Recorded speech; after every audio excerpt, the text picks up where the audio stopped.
E3 last year, Microsoft announced Project Scorpio, a first-of-its-kind console. The We Heard You console. The We Heard You console. They heard me. Yeah. Well, what you don't want is the We Smell You console. Right. I think that's... Sony's probably working on that one. That's for this those E3. E3 spoilers, Yeah. for sure. Yeah. So, what does that mean to you? What is the We Heard You console? What were you saying? What did I say? Yeah. So, I would like better graphics. Like Yes. native 4K graphics. Okay. Better frame rates, and even more importantly, more consistent frame rates. That's a little tough. Okay. So, what else? So, apparently not for Microsoft at this point. So, better load times, faster load times. All right. For sure. That's important. Just a sharp, efficient, consistent, fast experience in my games. Mm. So what does it mean to you? So graphics matters is what you're saying. Graphics, for sure. Yeah. Yeah. Well, they're definitely, it looks like they're definitely delivering that with what we have here. For me, you know, I wasn't one of the people saying anything. I was really happy. They didn't hear you. They didn't hear what I had to say.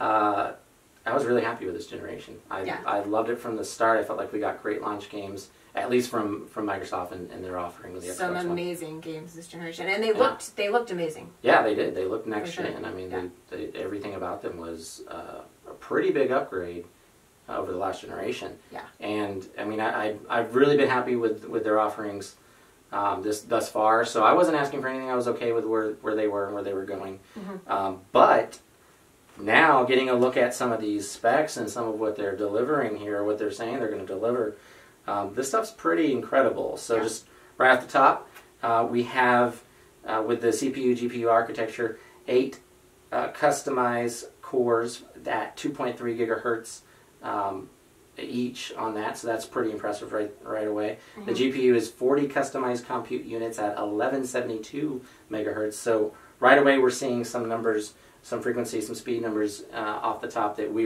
haven't had before. We've never seen before. Yeah. And these are customized. They're highly custom to work better together. Yeah. The memories is pretty impressive. So they increased that from 8 to 12 gigabytes of RAM. Mm-hmm. That's not the only special thing there.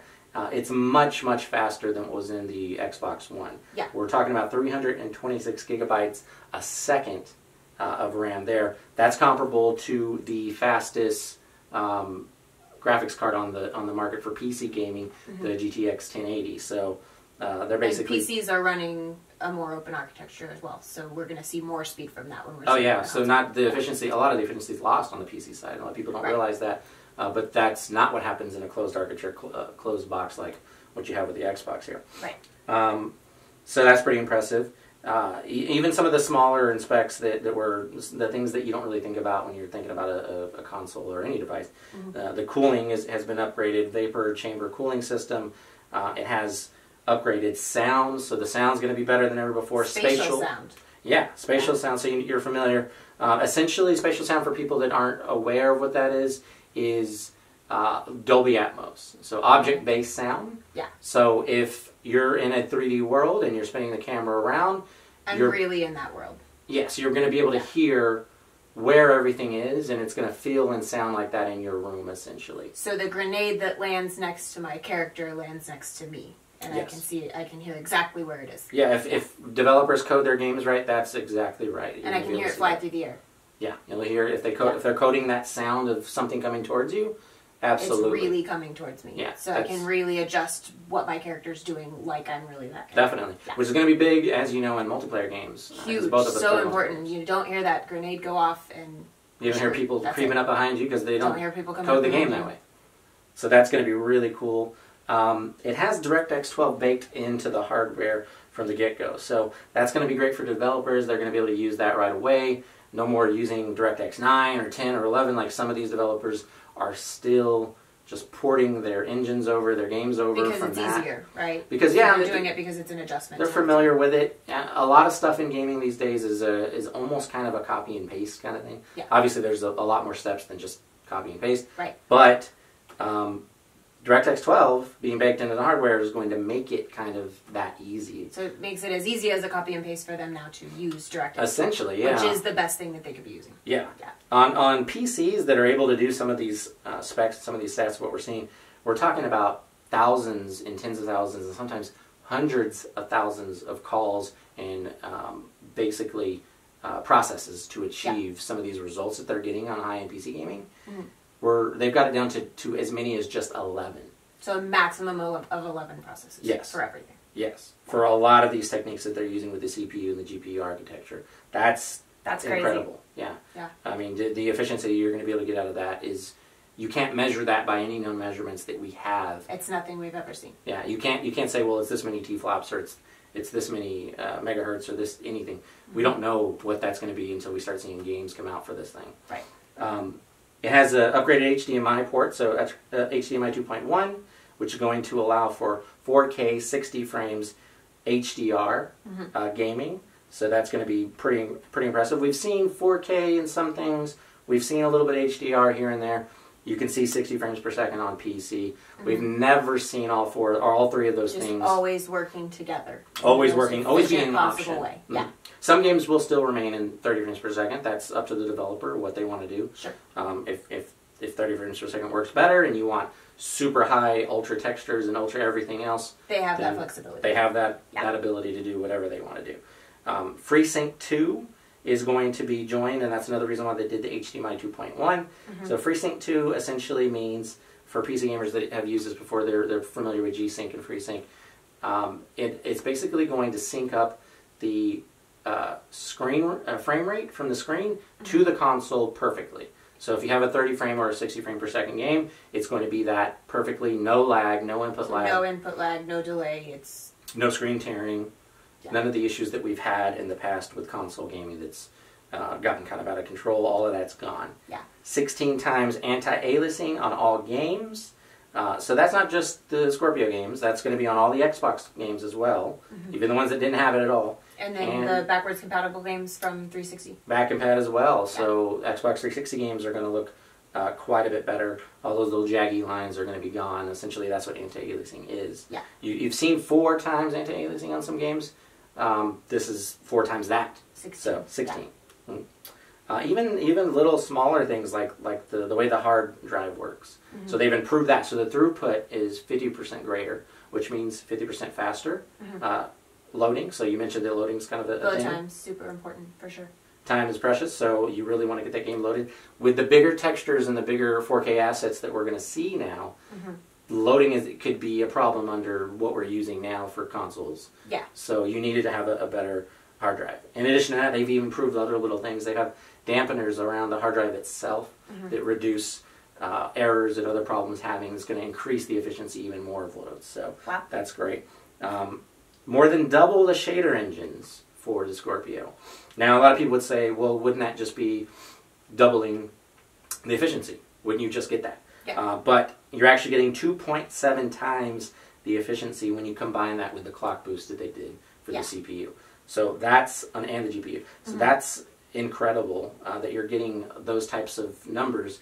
It doesn't make sense to a lot of people. They can't reconcile. How do you get 2.7 times out of just taking the engines for your shaders and just doubling that number? But that's created by the efficiency, the closed architecture. The closed architecture is what you're talking about. The way that the units work together. Yeah, that's always been that way for console gaming. You've always seen as opposed boost, to PC. As opposed to PC for the closed architecture.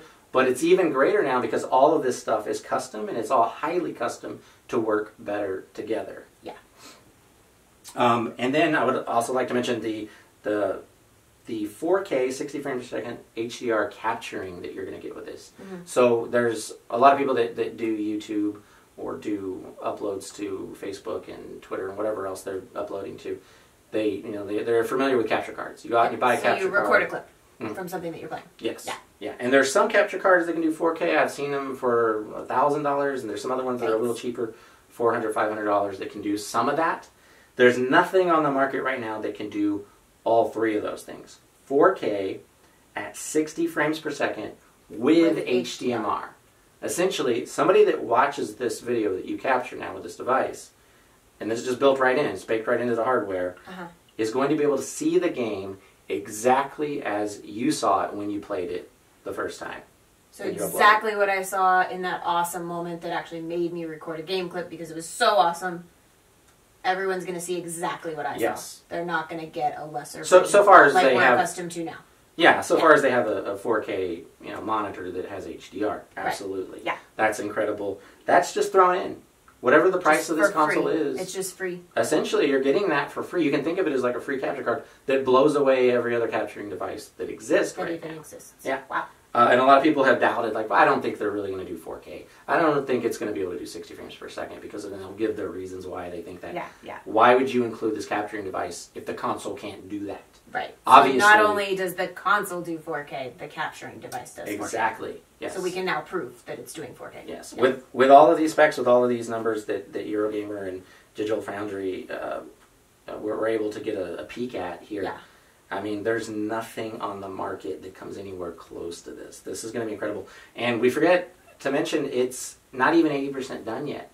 All the things that we've seen yet. The demo that Eurogamer and Digital Foundry had up on their websites was essentially Forza Motorsport 7. Mm-hmm. And it was running in 4K at 60 frames per second, which is an incredible feat as it is. Yeah, because and we said don't have it looked incredible. It looked. Oh like yeah, there's screenshots you can see, and you can view it on a 4K monitor. But that's not what's special about any of this. That would be a good feat. That'd be nice. Yeah. But it's not even 80% of the final architecture yet. Not only is it not even 80% finished yet, but it was only utilizing about 65-67% of the GPU. So they did like a quick port over to create 1 or 2 days of the game. I believe it was one guy in 1 or 2 days ported that over at 4K 60. And then they upgraded it to they added 4K textures and assets to the game, and it still never went beyond 66% of the GPU utilization. In addition to that, it didn't even use 65% of the RAM that they had available. Wow. So that's pretty good. Imagine what they can do with optimization for games built from the ground up with DX12 for Project Scorpio. Yeah.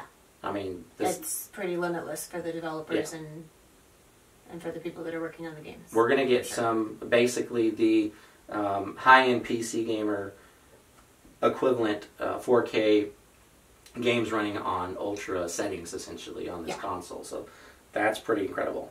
And I really just want to stress again that 4K 60 frames per second capturing card, that is nice. That will give me the absolute 4K experience in my captures as well. Yeah. When I have my awesome moments and I want to record it. People who watch my clip will actually feel like they were. So you're going to be posting some clips up there? Oh, yeah, definitely. Well, that'll be good. Like when you get that perfect grenade, just planted in exactly the right place. It's all about grenades. You mentioned grenades 3 times. I love grenades. When they work properly, I love grenades, so I won't be recording the clip when you misplace a grenade. Something bad happens. We'll delete those clips. We'll be deleting those clips. You don't want to see that in 4K. You don't want to see that in any resolution. So true. Let's go back to what this really means to us. Mm-hmm. So better graphics. Yes. True 4K, always 4K. Better frame rates when they make sense to the game, when they make sense to the developer. And more consistently so. So no frame rate drops. No drops in frame rate. And bigger, larger worlds as well. And bigger worlds. Definitely bigger worlds. And, better textures, better lines, better colors, faster loading. So my friends don't load into the game before I load into the game. Yeah, that happens. Or, it doesn't just take the whole world forever to get into the game. Yeah. And all of those things I can also turn around and capture and share with my friends. Absolutely. So that's what we have in Project Scorpio. That's what's coming this year. Awesome. For what? It could be $500. $500. I mean, how do it sounds like it's worth a really huge amount of money. I mean, if you went out and bought everything that we just mentioned, and that's not everything. There's other improvements like the L2 cache and the way that works, and there's other little things that we didn't go into. Yeah. I mean, if you went and built that yourself, how much would that cost? Thousands. Minimum. So many thousands. That minimum $1,000 to $1,500, and that's for the cheapest possible equation. So that's not really for what you'd actually. That's not anything customized. This is all customized. So lots more to come on Project Scorpio, I'm sure. Lots more news, probably more specs. Definitely looking forward to E3. Lots to come with E3. So we'll be covering any updates to Project Scorpio, E3, anything else that comes out in the meantime. If you like what you've seen in this video, please like and subscribe for more content like this. Thanks for watching. Thanks. Make sure to use those grenades.